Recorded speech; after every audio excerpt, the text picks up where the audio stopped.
Good morning, children. Today I'm spelling the chapter Inside Our Earth, Geography, Class 7, Chapter number 2, Inside Our Earth. Let's start.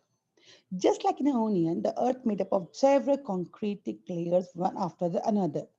The uppermost layer is known as the crust, the second is the mantle, and the third is the core. Let's study all the layers one by one. The earth divided into three layers, the crust, the mantle, and the core, based on the compound, that is the composition of the layers from each other. The crust is the uppermost layer of the Earth's surface. It is the thinnest among all. It divided into two groups, continental crust and the oceanic crust. The continental crust goes up to 35 kilometers on the continental mass, whereas the oceanic crust goes up to 5 kilometers on the ocean floor. The continental crust is made up of silica and aluminium, which is called known as Sial, whereas the oceanic crust is made up of silica and magnesium, known as Sima. Just beneath the crust, we have mantle which extend up to 2009 kilometer depth below the crust. The third layer after the mantle, that is the core, which is divided into two groups, the outer core and the inner core. The core is the innermost layer, radius up to 3,500 kilometers. It's made up of nickel and the iron, together known as knife. The core has very high temperature as well as the high pressure. If you calculate the crust to the your core, the radius of the earth approximately goes to 6,371 kilometer. If you see the temperature of the earth from the crust to the core, the mantle goes up to 2000 degrees Celsius, whereas if you read the inner core, the temperature rises up to 6000 degrees Celsius inside the earth. Afterward, you are going to study about the rocks and the minerals. Let's study about the rocks. First of all, you should know the meaning of rocks. Any natural mass of mineral matter that make up the earth crust is known as rocks. Rocks can be of different shapes and different sizes. In this chapter, you're going to study about different types of the rocks: igneous rocks, sedimentary rocks, and the metamorphic rock. Let's learn about all the rocks one by one. Igneous rocks. The word igneous derived from a Latin word which means fire. It means that is when the lava, the magma. It is also known the igneous rock known as the primary rocks. It divided into two groups, extrusive and intrusive rocks. When the molten magma comes out from the earth's surface and cools down, when the molten magma coming out from the interior of the earth's surface and cools down and becomes solid, that is known as igneous rocks. When the molten magma cools down on the earth's surface externally, this is known as extrusive rocks. When the molten magma cool down inside the earth internally, it is known as intrusive igneous rocks. Intrusive igneous rocks can take thousands of years, whereas extrusive rocks can take months to cool down. Again, you can see magma comes out from the lava and cools on the earth's surface. Extrusive means externally.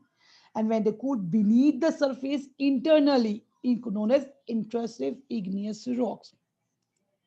So here you should know that examples, that is because the lava comes out from the volcano blast as well as then they cools down. So the example of extrusive igneous rocks given in your textbook is basalt. Along with this, for intrusive igneous rock, the example which they have given to you in your book is the granite. Second is the sedimentary rocks. Rocks roll down, crack, and hit each other and are broken into small fragments. These small particles are known as sediments. These sediments are transported and deposited by the wind and water, and when they become compressed and hardened, then they form a sedimentary rocks. Let me explain you with the diagram. Look here. Magma comes out, become igneous rocks. When these igneous rocks roll, hit each other and broke down into small particles, which is known as sediments. When these sediments compressed and become hard, that rock is known as sedimentary rocks. And these sediments particles can be transported with the help of water. And when they compress, they become sedimentary rocks. They also transported in the form with the help of air. And when they compress, they turn to be sedimentary rocks. Here, boys, please do remember sedimentary rocks is the example where you can see the fossils of the plants, animal, water animals, plus as well as you can see the picture also they've given you. So these sedimentary rocks are the rocks which we can see contain the fossils of the plants, animals, and other microorganisms also, which once they lived over there. The third rock is the metamorphic rock. Metamorphic rock means the igneous and the sedimentary rocks can change into metamorphic rock under heat and pressure. Let me explain you. The main rocks, that is igneous rock or the sedimentary rocks, when you're giving them heat and pressure, they turn to be a new rock. That is known as metamorphic rock. Example, that is the clay change into the slate, limestone change into marble. Rocks are very useful to us for making roads, houses, buildings, as well as playing different games. The next part of the chapter, they're telling you about the rock cycle. The process of transformation of the rock from one to another is known as rock cycle. Now, I will explain you very simple terminology. When the magma comes out, it becomes cools down, becomes solid, known as igneous rocks. When igneous rocks roll, hit each other, turn into small particles known as sediments. When these sediments compressed, become hard, known as sedimentary rock.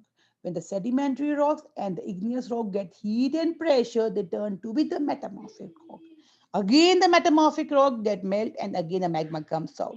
So this process, whole process, is known as rock cycle. The last part is about the minerals.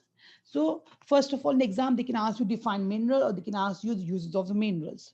So minerals are natural occurring substances which have certain physical property and the definite chemical compositions. Minerals are very useful to us. Like minerals are iron, diamonds, gold, petrol, all your pearls. They can use in the industries. You can see petrol can be used in automobiles, in the industries, gold and diamond for the jewelries, coal also for the industries, iron, aluminum, uranium, all are the different example of minerals. I hope it is clear to all of you. Thank you for watching.